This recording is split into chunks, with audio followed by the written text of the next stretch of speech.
برج العذراء. هتكلم معاكم عن انفراجة قادمة، لكن قبلها بعض الأمور والمستجدات التي تجعلك تأخذ قرارات أو تعدل من بعض الأمور في حياتك. الطاقة العامة رائعة مع إحلال وتجديد. الطاقة العامة رائعة مع عملية إحلال وتجديد لشخصيات حواليك، لأفكار، تبدل فكرة عن فكرة. خلال المرحلة هيبقى في أولويات لديك لا تتركها. حاول انك تعرف ايه المناسب ليك انك تعمله. الأولويات، ابعد عن مشاعرك وانت بتتمنى ايه، فكر بعقلك بلاش تفكر بقلبك، لان المرحلة تحتاج منك العقلانية. هتكلم معاكم بالتفصيل عن تلك الفترة، لكن تنويه بسيط. الناس اللي بتتابعنا عن طريق الفيديوهات المقترحة ولسه داخل على قناة جديد، اعمل اشتراك وتفعيل الجرس. الاشتراك يا جماعة يعني ده مجرد تقدير منكم ليا، انا مش عايز اكتر من الاشتراك ليك والدعم بالاشتراك للناس طبعا اللي داخله جديد، والناس اللي موجوده تعمل لايك، يعني الموجوده عندي في القناه. اللي عايز قراءه خاصه بشرح ازاي بتتم القراءه الخاصه اخر حلقه، لكن بفضح لك كل شخص حواليك بالمختصر وبعرفك سنينك القادمه. ونبدا على طول، طبعا استنوا اخر حلقه عشان اقول لكم ازاي بتتم القراءه. ونبدا في الحلقه الهامه جدا لحبايبي برج العذراء. السلام عليكم ورحمه الله وبركاته. هتكلم عن برج العذراء الفتره من يوم 2 الى يوم 8 شهر فبراير 2023.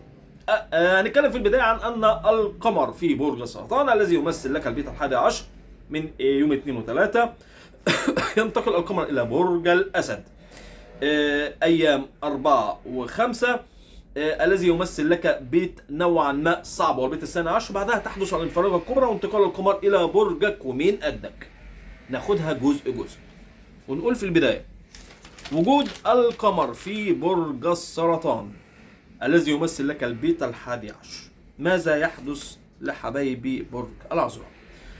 خلال الفترة عندك طاقة رائعة هتكون فيها بتمد ايدك او ايد العون للجميع. خلال الفترة هتكون عندك مشاعر كده، هنقول المساعدة، التجمع مع شخصيات، عايز تقابل حد، عايز تتقابل مع ناس حواليك. خلال الفترة هتلاقي شخصيات بتحاول تقرب منك تتعرف عليك. هتلاقي النظرة عليك وانت ماشي في الشارع كده في طاقة، في حاجة، في ناس بتسلم عليك واللي بيحاول ان هو يقرب منك. لكن ميزة الفترة هي لو حدث لك علاقة فهي علاقة هتبقى رائعة، لان اختيارك هيكون خلال الفترة في العلاقات اختيار مظبوط يناسب شخصيتك. الظروف بتساعدك انك تختار صح.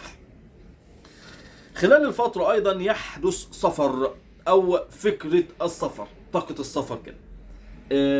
اي خبر في سفر، في فرص عمل، في هتلاقي نفسك بتبص عليه. لو انت عايز تسافر تتنزه او تغير جو هتلاقي نفسك بتتجه لده. عايز تغير جو ممكن يكون تنقل لمكان او في تحرك خلال اليوم منك، عايز تغير جو، عايز هتروح مكان مثلا تقضي فيه وقتك، عايز تغير مكانك.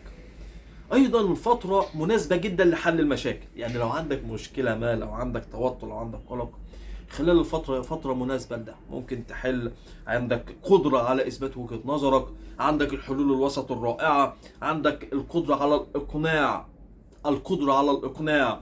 خلال الفترة فيها فترة مناسبة جدا لان انت تقدم الحلول الرائعة.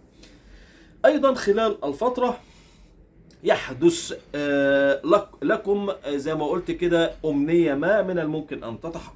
ينتقل القمر يومين نوعا ما صعبين، لكن بعدها الانفراجة يوم 4 و5 انتقال القمر إلى البيت الثاني عشر.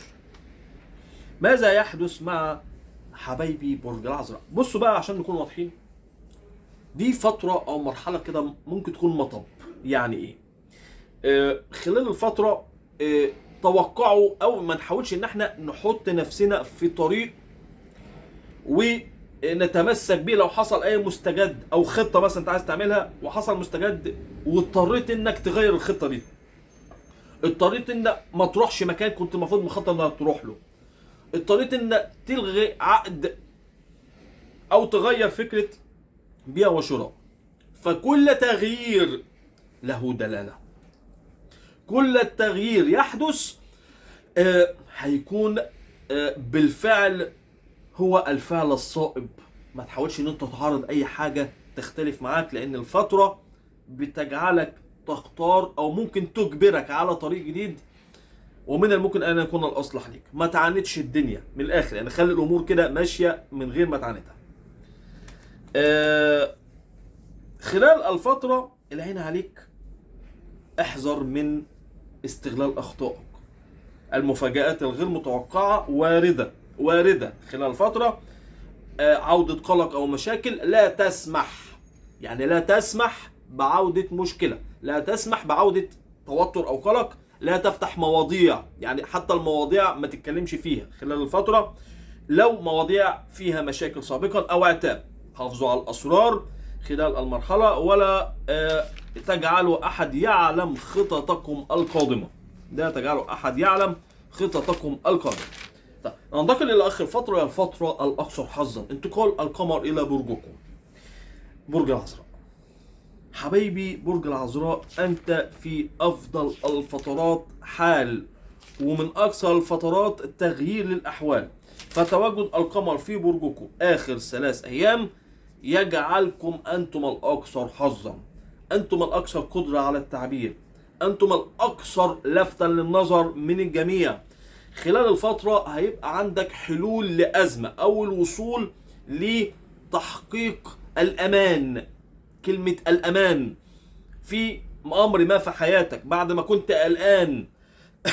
خلال المرحلة أيضا هيكون عندك أسلوب مقنع لدى الكثيرين، يعني أسلوبك يبقى مقنع جدا. حاول ألا تتكاسل أيضا خلال الفترة، حاول أنت تظهر قدراتك الخاصة في العمل وفي حياتك الشخصية. لا تتكاسل بالظهور أو لا تتكاسل بفعل ما يجب عليك فعله خلال تلك المرحلة. يعني لو عندك شغل خلصه بأحسن حال، ادي مجهود. في فترات أنا بقول لك ما تعملش فيها حاجة، ما تعملش فيها مجهود عشان ما تخطأش، لكن هي الفترة دي تنفع انك تعمل فيها كل شيء رائع. خلال الفترة ايضا من الممكن ان تصحح اخطاء من الماضي. هعيد التنويه من تاني، الناس اللي بتتابعنا عن طريق الفيديوهات المقترحة ولسه داخل على القناة جديد، اعمل اشتراك وتفعيل الجرس عشان يوصلك مني كل جديد. اللي عايز قراءة خاصة بعمل القراءة مكالمة مباشرة ساعة ساعتين 3، بكشف لك كل شيء، بكشف لك نوايا الناس حواليك، وبفضح لك الناس عايزة منك ايه. بعرفك الامور الماليه والعمل والفترات المستقبليه بالنسبه للسفر وكل شيء بالنسبه لحياتك. اهم السنوات واكثرها حظا، واهم السنوات واكثرها حذرا. كل شيء بعرفه لك. اللي عايز قراءه يتواصل على رقم الواتس. يا رب كده حبايبي برج العذراء جميع الابراج تكون بامن وامان. السلام عليكم.